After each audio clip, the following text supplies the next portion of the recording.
How to hyperlink an image in Excel. Hi everyone, welcome to the channel. This is Rose and without further ado, let's dive right into the video. First of all, open Excel on your device. And on the sheet, you need to right click on the image.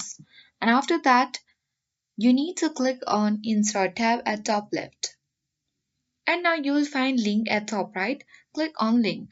And here you can easily choose link to existing file or web page or simply place in this document, or you can even create new document or link to email address.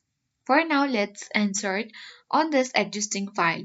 So you can easily paste the link and after that click on OK button.